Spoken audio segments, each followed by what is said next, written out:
नमस्कार दोस्तों। आज का टॉपिक है दरिद्र योग या गरीबी योग। कुंडली से कैसे पता चले कि ये इंसान जीवन भर भूखमरी या गरीबी झेलते रहेंगे। कभी भी इसके घर में पैसों की स्थिति पे कंट्रोल नहीं होंगे, कैसे पता चलेंगे। देखिए, जिस इंसान की कुंडली में ना 4 केंद्र स्थान पर 1, 4, 7, 10th हाउस में, अब कैसे पता चलेंगे। मेरे वीडियो चलने के साथ साथ अगर आपका जन्म पत्रिका वगैरह है तो उसको खोल के देखिए। अगर इंग्लिश में जन्म पत्रिका बना हुआ है तो वहां पर देखिए ASC लिखा रहेंगे। ASC मतलब first house, ascendant first house, उसके बाद सेकेंड हाउस, उसके बाद थर्ड हाउस, इस तरीके का गिनना।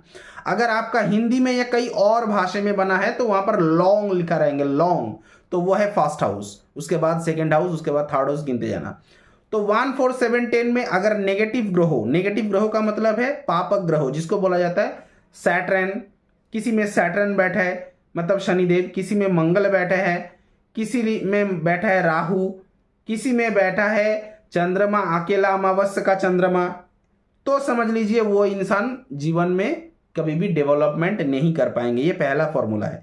लेकिन इसका मतलब एक का दुख का गैप भी है। जैसा मतलब एक आध इंसान को देखा जाता है, किसी का मान लीजिए चौथे स्थान पर, लगन से लेकर चौथे स्थान पर शनिदेव बैठा है तुला राशि में, शनिदेव तुला में ही उच्च के होते हैं। मान लीजिए किसी इंसान का 7वें स्थान पर बैठे हैं मंगल मकर राशि में, मकर राशि में मंगल उच्च के होता है। मान लीजिए किसी का 10वें स्थान पर सूर्यदेव बैठा है मेष राशि में, मेष राशि में सूर्यदेव उच्च के होता है। तो ऐसे क्षेत्र पर समझ लीजिए किसी इंसान का कर्क लगन हुआ, उनकी चौथे स्थान पर शनिदेव बैठा है, मतलब तुला राशि के भाव पर शनिदेव अकेला बैठा है। 7वें स्थान पर बैठा है मकर राशि के भाव पर मंगल अकेला, और मेष राशि के भाव पर 10वें स्थान पर बैठा है सूर्यदेव। तो वो इंसान कभी ये नहीं होंगे, मतलब गरीबी नहीं होंगे, पावरफुल होंगे उल्टा। तो ये जो मैंने फॉर्मूला बता रहा हूँ इसको अच्छे से नोट करना। तो कोई मुझे डिस्टर्ब मत करना कि गुरुजी मेरा तो चौथे स्थान पर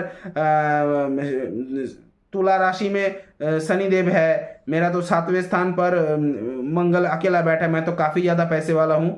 अच्छे से फॉर्मूला को समझना कि ये क्षेत्र पर ऐसी सिचुएशन में है तो नहीं, वो फॉर्मूला सूट नहीं करेंगे। दूसरा नंबर फॉर्मूला, अगर आपके जन्म पत्रिका में शनिदेव सूर्यदेव को देख रहा है या सूर्यदेव शनिदेव को दृष्टि दे रहा है, ठीक है, तो वो इंसान जीवन भर भटकता रहेंगे। उनके पास धन दौलत आएंगे तो रख नहीं पाएंगे, या धन दौलत के चक्कर में पूरा जीवन भर उसका मतलब ये हो जाएंगे, धन का मुंह नहीं देखेंगे। तीसरा नंबर फॉर्मूला, अगर किसी इंसान की जन्म पत्रिका में धन स्थान पर, मैंने धन स्थान बोला एसेंडेंट के ठीक बगल वाला स्थान, वहां पर शुक्रदेव शनिदेव और रवि, शुक्र शनि रवि अगर साथ में बैठा हो, धन स्थान होना चाहिए।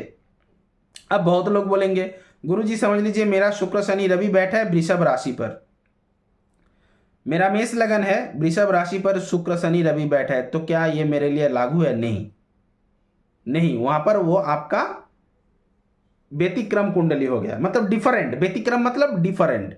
समझ लीजिए किसी इंसान का कन्या लगन है, उन्होंने मुझे अगर कमेंट सेक्शन में बोला कि गुरुजी मेरा कन्या लगन का दूसरा भाव तुला राशि के भाव पर शनिदेव शुक्रदेव और सूर्यदेव साथ में बैठा है, तो क्या मैं गरीबी मुझे देखना पड़ेंगे? जी नहीं, आपके लिए भी एप्लीकेबल नहीं है। तो ये सब डिफरेंट है। लेकिन इनको छोड़कर बाकी जिसका भी कुंडली में शुक्रदेव शनिदेव और रवि सूर्यदेव साथ में बैठा हो, उन लोगों की जीवन में पैसा हाथ में आना और पैसा का बचत करना बहुत ही मुश्किल है। और जिसकी जन्म पत्रिका में जैसे कि मेष लगन की दूसरे स्थान पर, किसी का मेष लगन है तो उसकी दूसरा स्थान पर शुक्र शनि रवि अगर बैठा है, तो समझ लेना उनका पहला जीवन, कैरियर का पहला जीवन जो है उसमें पैसों की तंगी आएंगे, पहला जीवन।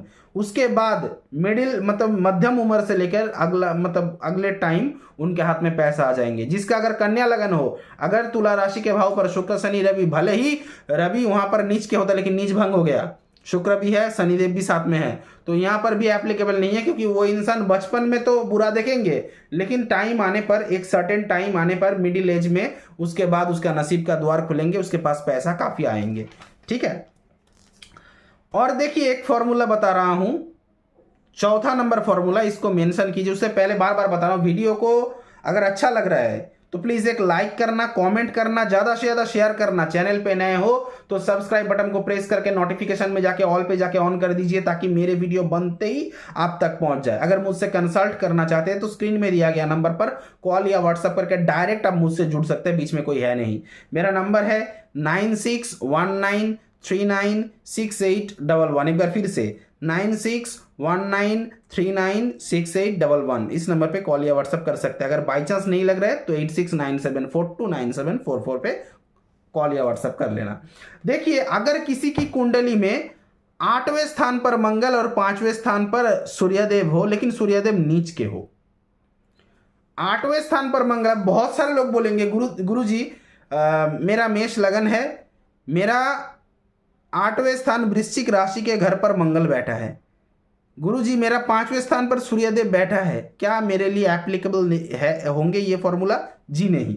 मैंने बार बार बोला कि सूर्यदेव नीच के होना चाहिए 5वें स्थान पर, लेकिन सूर्यदेव नीच के है। अब जिसका मान लीजिए मिथुन लगन हुए, मिथुन लगन, तो मिथुन लगन जिसका होंगे उसकी 5वां स्थान होता है तुला राशि। तो तुला राशि के भाव पर सूर्यदेव मान लीजिए नीच के हैं। ठीक है। अब उस मिथुन लगन के अनुसार 8वें स्थान पर अगर मंगल है, ठीक है, क्या एप्लीकेबल होंगे? मैं बोलूंगा जी नहीं, क्योंकि वहां पर जो मकर राशि का भाव आता है ना, मकर राशि का जो भाव आता है वहां पर मंगल उच्च के ही होता है। तो इसीलिए ये सब लोग व्यतिक्रम मतलब डिफरेंट कुंडली हो गया, ऐसी सिचुएशन में नहीं होगा। लेकिन बात बाकी का होंगे जिनकी 8th हाउस पर मंगल है लेकिन उच्च के स्थान पर नहीं, मकर को छोड़ के। मान लीजिए किसी का 8th हाउस है कर्क राशि के भाव पर, वहां पर जरूर एप्लीकेबल होंगे, वहां पर जरूर पैसों की भूखमरी तंगी रहेंगे। किसी का 8th हाउस मान लीजिए कर्क राशि हुआ, ठीक है, किसी का अगर मान लीजिए 5th हाउस गिर गया इसमें मीन राशि पे। अब मीन राशि पे तो सूर्य नीच के नहीं होता, आपने बोला नीच के है, नीच के नहीं है, लेकिन समझ लीजिए मीन राशि पे सूर्यदेव है, साथ में राहु बैठा है, तब लेकिन प्रॉब्लम होंगे, पैसों की तंगी होंगे। मीन राशि पे सूर्यदेव बैठा है, मान लीजिए अपने मित्र घर पर बैठा है, गुरु जुपिटर के घर पर बैठा है सूर्यदेव, मान लीजिए केतु के साथ बैठा है, ऑपोजिट से राहु की दृष्टि आ रहा है, प्रॉब्लम होंगे। मीन राशि पे मान लीजिए सूर्यदेव बैठा है और कहीं से शनिदेव की तीसरी दृष्टि आ गया, प्रॉब्लम होंगे।